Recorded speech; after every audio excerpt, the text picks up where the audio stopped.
तो hello friends, कैसे हैं आप सब। स्वागत है आप सबका स्ट्रीट्स ऑफ नॉलेज में। फ्रेंड्स, आज हम जनरल नॉलेज के बीच बहुत ही महत्वपूर्ण सवाल करने वाले हैं, तो बने रहिए इस वीडियो के साथ में। और चैनल पर नए हैं तो चैनल को सब्सक्राइब कर दें और वीडियो को लाइक और शेयर कर दें।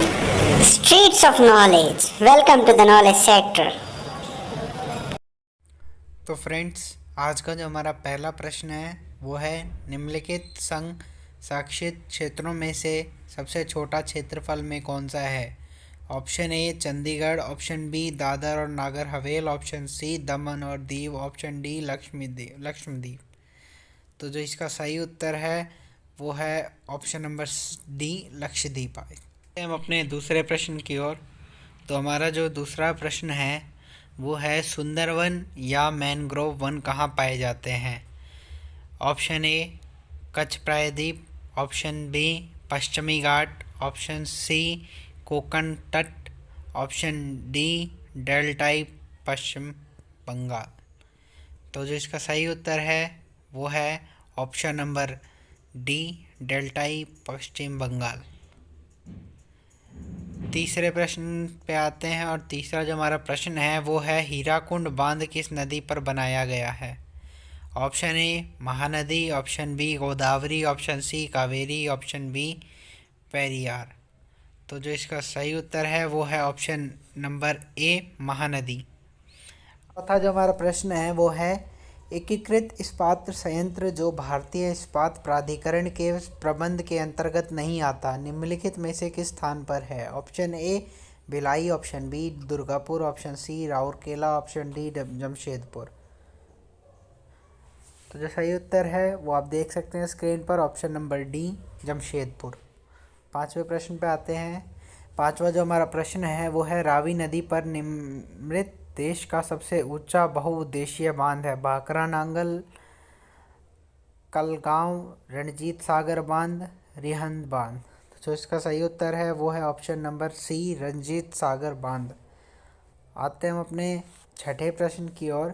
ताप विद्युत परियोजनाओं के संदर्भ में निम्नलिखित में से कौन सा जोड़ा सही है। Option A Korba Uttar Pradesh, option B Ramagundam Tamil Nadu, option C Talcher Andhra Pradesh, option D Kawas Gujarat. तो जो सही उत्तर है वो है आपका उत्तर नंबर डी, कावास गुजरात। सातवें प्रश्न की ओर आते हैं। पूर्वी भारत का सुंदरबन एक उदाहरण है। वन पारिस्थितिक तंत्र का, मैनग्रोव पारिस्थितिक तंत्र का, ऑप्शन नंबर सी घासस्थल, ऑप्शन नंबर डी समुद्री तंत्र का। तो जो इसका सही उत्तर है वो है आपका ऑप्शन नंबर बी, मैनग्रोव पारिस्थितिक तंत्र का। अपने आठवें प्रश्न की ओर। आठवां प्रश्न जो है वो है, निम्नलिखित में से वह नदी कौन सी है जिसका उद्गम भारतीय क्षेत्र में नहीं है। Option A Mahanadi, option B Brahmaputra, option C Ravi, option D Chenab. तो जो इसका सही उत्तर है वो है ऑप्शन नंबर बी, ब्रह्मपुत्र। प्रश्न नंबर 9 जो है वो है, निम्नलिखित में से किसका सही मेल बाघ आरक्षित क्षेत्र परियोजना के साथ नहीं बैठता।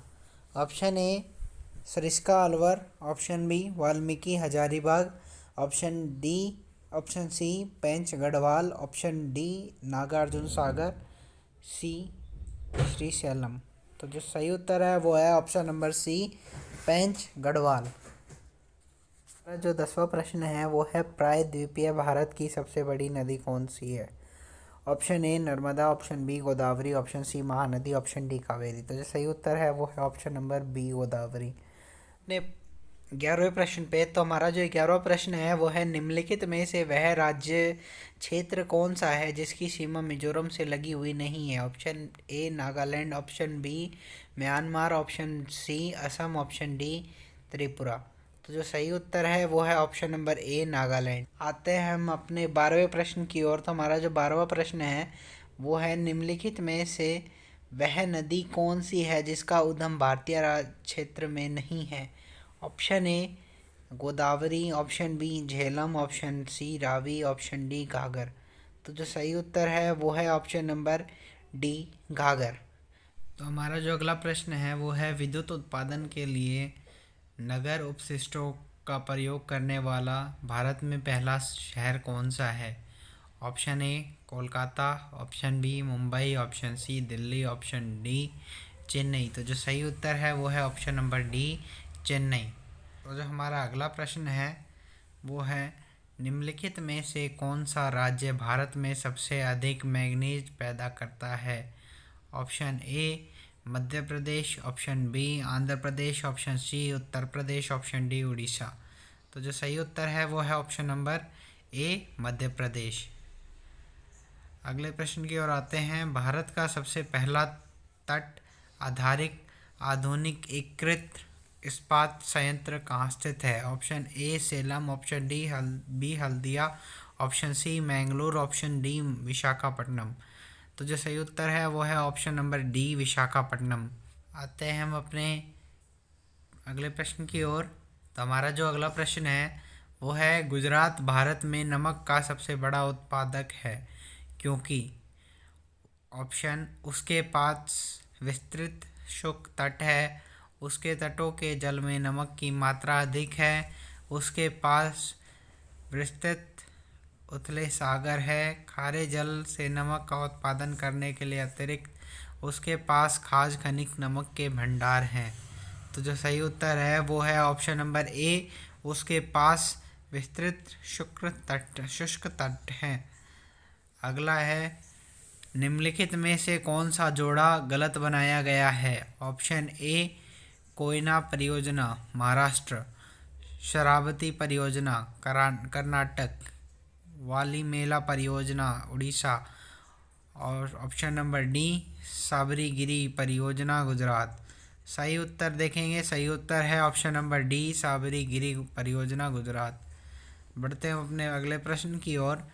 तटवर्ती आंध्र प्रदेश तथा उड़ीसा को निम्नलिखित में से किस कारण से प्राय प्राकृतिक विपत्तियों का सामना करना पड़ता है। ऑप्शन ए चक्रवात, ऑप्शन बी भूकंप, ऑप्शन सी भूस्खलन, ऑप्शन डी टोर्नेडो। तो जो सही उत्तर है वो है ऑप्शन ए चक्रवात। आते हैं अपने 19वें प्रश्न की ओर। तो हमारा जो 19वां प्रश्न है वो है दामोदर नदी को बंगाल का शोक कहा जाता है क्योंकि इसमें प्राय तबाही मचाने वाली बाढ़ आती है। ऑप्शन नंबर बी इसमें अधिकतम मृदा अपरदन होता है। ऑप्शन नंबर सी इससे अनेक खतरा झरने बन जाते हैं। ऑप्शन नंबर डी यह बारहमासी नदी नहीं है। तो जो सही उत्तर है वो है ऑप्शन नंबर ए। आते हैं हम अपने 20वें प्रश्न की ओर। तो हमारा जो 20वां प्रश्न है भारत में लोहा उत्पादन करने की लागत अन्य देशों की तुलना में किस कारण काफ़ी कम है। ऑप्शन नंबर ए खनिकों की कम मजदूरी, ऑप्शन नंबर बी लौह अयस्क की काफ़ी पूर्ति, ऑप्शन नंबर सी कोयले की काफ़ी पूर्ति, ऑप्शन नंबर डी कोयला और लोहा एक क्षेत्र में ही पाए जाते हैं। तो जो सही उत्तर है वो है आपका ऑप्शन नंबर डी कोयला और लोहा एक ही क्षेत्र में पाए जाते हैं।